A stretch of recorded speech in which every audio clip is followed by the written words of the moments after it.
तो हेलो भाइयों, जय हिंद, वंदे मातरम। कैसे हैं आप सभी? आई होप सभी लोग अच्छे होंगे। जैसा कि आप सभी जानते हैं कि हमारे चैनल पे आप लोगों को कहीं ना कहीं अपडेट दी जाती है इंडियन नेवी से रिलेटेड। तो जितने भी भाई हमारे इंडियन नेवी में जाने के लिए इच्छुक हैं वो इस भाई से ज़रूर जुड़ें और इस भाई का चैनल ज़रूर सब्सक्राइब करें। आप लोगों से विनती है और विनम्र निवेदन है कि चैनल को ज़रूर सब्सक्राइब करें। और जितने भी भाइयों की डिमांड थी कि आखिरकार भैया मैथ्स का वीडियो लाइए और मैथ्स में हमें बताइए कि आखिरकार क्या इंपॉर्टेंट है, क्या क्या हमें पढ़ना चाहिए, क्या नहीं पढ़ना चाहिए। सिलेबस तो बहुत है लेकिन आखिरकार क्या पढ़ें इन दिनों, इस टाइम क्या पढ़ना है हमको, क्या नहीं पढ़ना है। तो ये सारी चीज़ें इसी वीडियो में आज क्लियर कर देंगे। मैथ में देखो, मैथ का आप लोगों का प्लस पॉइंट बनता है। अगर आपको मैथ में अच्छा स्कोर करना है तो आपको ये चीज़ें ज़रूर करनी होगी और वीडियो में अंत तक बने रहिएगा। वो सारी चीज़ें आज आपको बता के चले जाएंगे इस वीडियो में जो आपको काम आने वाली हैं। जो भाई पूरा सिलेबस कंप्लीट कर चुके हैं, देखो सिलेबस पीछे लिखा हुआ है, बट इसमें भी क्या क्या आपको सबसे ज़्यादा आपको क्या क्या लाइटली लेना है, क्या क्या आपको इसमें पढ़ना है। आखिरकार देखो भैया, पढ़ने का तरीका अलग अलग होता है।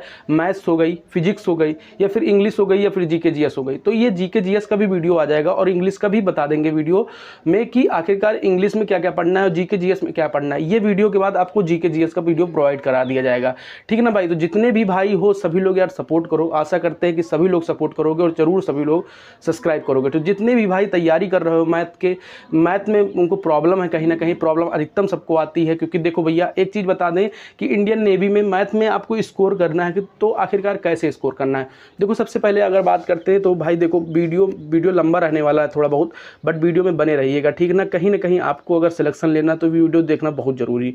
देखो भाई, अगर आपने 11वीं-12वीं में अच्छे से पढ़ाई की, 11वीं-12वीं में आपने अच्छे से पढ़ाई की है, फिर 11वीं-12वीं में आपने अच्छे मार्क्स गेन किए हैं, तो वो कहीं ना कहीं इसमें लाभ बनता है। देखो आपको अगर फर्स्ट ऑफ ऑल मैं बात करूं, आर एस अग्रवाल की किताब तो लगानी ही लगानी है, बट सबसे पहले आपको एनसीईआरटी प्रेफर करता हूं कि एनसीईआरटी आप लोग करिए। देखो अगर आपका सिलेबस कंप्लीट हो गया है तो एनसीईआरटी में देखो बेसिक दे रखे हैं, कॉन्सेप्ट अच्छे दे रखे हैं। तो बेसिक कॉन्सेप्ट और बेसिक मतलब हर चीज़ उसमें बहुत अच्छा दे रखा है।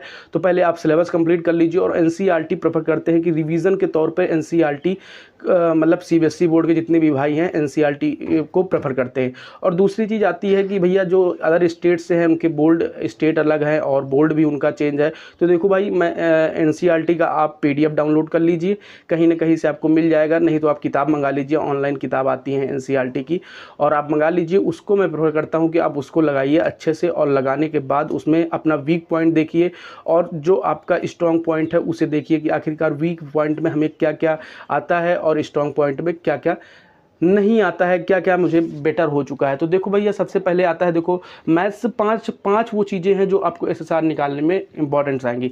सबसे पहले एलजेब्रा हो जाता है। एलजेब्रा में देखो क्या क्या रहता है भाई साहब, एलजेब्रा हो जाता है, ट्रिग्नोमेट्री हो जाती है ना, और उसके बाद कोऑर्डिनेशन हो जाती है, ठीक ना, कैलकुलस हो जाती है आपका, और वेक्टर वगैरह हो जाता है। तो ये चीज़ें 5 चीज़ें हैं करना है। अब फोकस के साथ साथ क्या करना है आपको, क्या क्या इन देखो भैया, टॉपिक तो लिखे हुए हैं, 22-23 टॉपिक लिखे हुए हैं, लेकिन अब इनमें सबसे ज़्यादा आपको क्या इंपॉर्टेंट है, क्या पढ़ना है भैया, क्या पढ़ना है। काफ़ी सारे भाई सब चैप्टर भी पढ़ चुके होंगे, लेकिन किस चैप्टर पे ज़्यादा फोकस करनी है आपको, किस चैप्टर को आपको ज़्यादा से ज़्यादा मतलब कि डिमांड देनी। तो भैया मैं ये कहता हूँ कि आप 23 के 23 चैप्टर एक बार पढ़ लीजिए। और मैं एनसीईआरटी को क्यों प्रेफर कर रहा हूँ, क्योंकि एनसीईआरटी आपका बेस बना देती है। अगर आपका बेस कंप्लीट है ना, बेस मजबूत है, तो कोई एग्ज़ाम हो आप निकाल ले जाओगे, ठीक ना। वो इंडियन नेवी एसएसआर का हो या कोई भी एग्ज़ाम हो, A to Z कोई भी एग्ज़ाम हो। देखो भैया, अगर बात करें कि देखो रिलेशन एंड फंक्शन, सबसे पहले रिलेशन एंड फंक्शन, इससे कितने क्वेश्चन लगभग पूछे जाते हैं। देखो भैया, मैं अगली बार की बात करूं तो इससे हमको एक क्वेश्चन देखने को मिला था, ठीक भैया, एक क्वेश्चन देखने को मिला था, कहीं ना कहीं एक क्वेश्चन इससे देखने को मिला। फिर कॉम्प्लेक्स नंबर हो गया, ठीक, इक्वेशन हो गया, क्वाड्रेटिक इक्वेशन हो गया, ठीक ना, टेग्नोमेट्री हो गई। अब टेग्नोमेट्री में आपको क्या क्या पढ़ना भैया, टेग्नोमेट्री आ जाती है भैया, पूछना है कि टेग्नोमेट्री में आखिर क्या क्या। देखो टेग्नोमेट्री से लगभग दो से 3 क्वेश्चन टेग्नोमेट्री हर बार पूछ लेती है। टेग्नोमेट्री से 2 से 3 क्वेश्चन हर बार इसमें पूछ लिया जाता है, और ना, ठीक है ना। इससे आपको ये मान चलिए कि एक क्वेश्चन कभी कभी पूछा जाता है, कभी कभी नहीं भी पूछा जाता है। स्ट्रेट लाइन इंपॉर्टेंट है और सर्कल इंपॉर्टेंट है। एक चैप्टर ये कॉम्प्लेक्स नंबर भी इंपॉर्टेंट है, ठीक ना भैया। ये जो चैप्टर लिखे हुए हैं इसमें देखो इंपॉर्टेंट सभी हैं, ये नहीं कि कोई इंपॉर्टेंट नहीं है, बट इसमें आपको करना क्या है, सबसे ज़्यादा आपको पहले मैं ये प्रेफर करता हूँ कि सबसे पहले इन चैप्टरों को आप पढ़ें। देखो सबसे पहले अगर आपको पढ़ना है भैया तो आप इसको पढ़ लो, फिर ट्रिग्नोमेट्री पे देखो कि ट्रिग्नोमेट्री यार हमें 3 से 4 नंबर ट्रिग्नोमेट्री दे रही है। अब ट्रिग्नोमेट्री में एंगल्स वगैरह हो गए है ना, और कोण वगैरह, मतलब कोण एंगल हो गए। फिर आपको ये देखना है किस कौन सा एंगल कितने पे है, रेशियो वगैरह हो गए। तो ट्रिग्नोमेट्री में ये चीज़ देखनी। स्ट्रेट लाइन हो गया, सर्कल हो गया। सर्कल भैया हर बार पूछता है, बेसिक सर्कल ट्रिग्नोमेट्री से ये मान चलिए बेसिक एक क्वेश्चन एक और एक स्टैंडर्ड क्वेश्चन आता ही आता है, ठीक है ना। और उसके बाद मैं प्रेफर करता हूँ और परम्यूटेशन कॉम्बिनेशन, ये हो गया आपका कॉनिक सेक्शन हो गया 3D ज्योमेट्री से, ठीक ना। उसके बाद आपका लिमिट्स एंड कंटिन्यूटी हो गया, डिफरेंशिएशन हो गया, ठीक, एप्लीकेशन ऑफ डेरिवेशन हो गया। तो ये हो गया आपका, इसमें मैट्रिक्स हो गया, ठीक ना, स्टैटिक्स हो गया, ठीक ना, वेक्टर हो गया आपका। ये पहला ये सारे चैप्टर एक बार पढ़िए। और ये बाइनोमियल थ्योरम हो गया, ठीक ना, ठीक, रेक्टेंगुलर कोऑर्डिनेशन हो गया, ठीक, प्रोबेबिलिटी हो गई, इसको प्रोबेबिलिटी तो भाई आती है, फंक्शंस हो गए, ठीक है ना। ये सारे चैप्टर ही इंपॉर्टेंट है, ठीक भाई। बट इसमें आपको देखो सबसे पहले क्या क्या इसमें इंपॉर्टेंट देना भैया, इसको आप पढ़ लीजिए। वेक्टर को पहले मैं कहता हूँ जिसमें 2 टिक लगा रखा है, पहले आप इससे पढ़ लीजिए, ठीक है ना, इसको पढ़िए। उसके बाद सारे चैप्टरों को प्रेफर करता हूँ कि आप उससे पढ़िए, ठीक ना, डिफरेंशिएशन, ठीक, लिमिट्स एंड कंटिन्यूटी। तो ये सारे चैप्टर आपको पढ़ना ही पढ़ना है, इसमें तो कोई शक नहीं कि आपको नहीं पढ़ना। तो अगर आप इतने चैप्टर अगर पढ़ लेते हो आप, ठीक, मैं ये बात करता हूँ, अगर आप इतने चैप्टर पढ़ लेते हो तो भैया आपके 18 से 19 नंबर पक्का है, पक्का 18 से 19 नंबर आपके पक्का है, ठीक ना।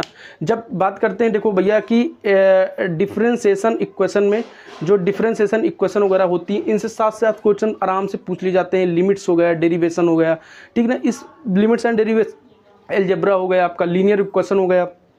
अलजेब्रा से सॉरी भाई, अलजेब्रा से क्या होता है, अलजेब्रा से आपका देखो लीनियर इक्वेशन हो गया, ठीक ना, कोऑर्डिनेटिक इक्वेशन हो गया, बाइनोमियल थ्योरम हो गई, ठीक ना, कॉम्प्लेक्स नंबर हो गए, ठीक है ना, ये सारी चीज़ें, प्रोबेबिलिटी हो गई, स्टैटिक्स हो गई। तो ये सारी चीज़ें इंपॉर्टेंट है भैया, इनको मैं प्रेफर करता हूँ कि आप इससे सबसे पहले आप इससे पढ़िए। ट्रिग्नोमेट्री हो गई, डिफरेंशिएशन हो गया, ठीक, इंटीग्रेशन हो गया। तो ये सारी चीज़ें आप पढ़िए, ठीक, स्टैटिक, वेक्टर, 3D, है ना, ये चीज़ बाइनोमियल वगैरह। तो ये सारी चीज़ें आप पढ़ के एकदम बढ़िया कर सकते हो भाई। कोई कहता है कि शॉर्ट ट्रिक है, आप कुछ मत पढ़िए, आप इतने क्वेश्चन कर लीजिए तो आपका बढ़िया हो जाएगा। तो भैया बिना पढ़े कुछ नहीं होता है। मैं ये भी कहता हूँ कि अगर आपको SSR का एग्ज़ाम निकालना है तो आपको मैथ पे फोकस, फिजिक्स पे फोकस करना ही पड़ेगा। GK GS तो भाई किसी का पीछा नहीं छोड़ता है, तो आपका भी नहीं छोड़ेगा।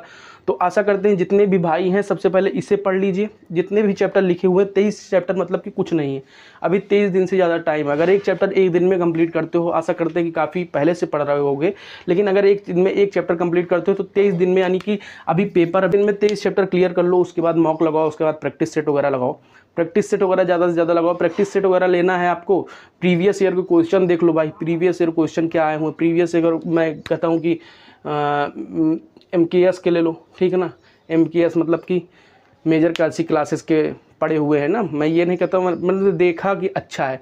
तो अब मैं प्रेफर करता हूँ कि प्रीवियस ईयर के क्वेश्चन के पेपर की कोई भी बुक आती है आप उसे परचेज कर लो, उससे देखो पहले कि इससे कौन कौन से चैप्टर से इंपॉर्टेंट पूछा गया है। मेरे ऊपर विश्वास ना करिए आप, विश्वास मतलब वीडियो देखो, विश्वास मत करो, विश्वास इसके ऊपर करो कि आप अपनी मेहनत 23 के 23 चैप्टरों पहले कंप्लीट कर लो, 23 से 23 टॉपिक कंप्लीट कर लो। उसके बाद फिर आपको मॉक देना है, प्रैक्टिस सेट वगैरह लगाओ। उसके बाद आपको मैं प्रेफर करता हूँ कि जो चैप्टर फिर बच गए हैं फिर से उनको देखो। फिर NCERT भैया, NCERT अच्छे से लगा लो एक बार, तो आपको मान के चलो कि बढ़िया नंबर गेन कर सकते हो। कोई दिक्कत नहीं, आराम से, कोई प्रॉब्लम नहीं है भैया। आप नेवी SSR का पेपर भी निकाल सकते हो, कहीं इतना बड़ा कोई टफ है नहीं, ठीक ना। तो अगर आपको ये करना है तो अगर आप देखो भाई, जो भाई हमारे कोर्स लेकर पढ़ रहे हैं, ठीक भैया, तो वो चीज़, और जो भाई क्या कहते हैं कि किसी टीचर से पढ़ रहे हैं तो टीचरों से आप पढ़िए। बट NCERT को प्रेफर करता हूँ भैया, NCERT जरूर देखिए। अगर आपको अच्छे नंबर लाने हैं, 2024 में सिलेक्शन चाहिए, तो भैया ये चीज़, शॉर्टकट का रास्ता ज़्यादा दिन नहीं चलता। शॉर्टकट बिल्कुल नहीं पढ़ना है, अच्छे से पढ़ना है, भी टाइम, और बिल्कुल परेशान और निराश बिल्कुल भी ना हो।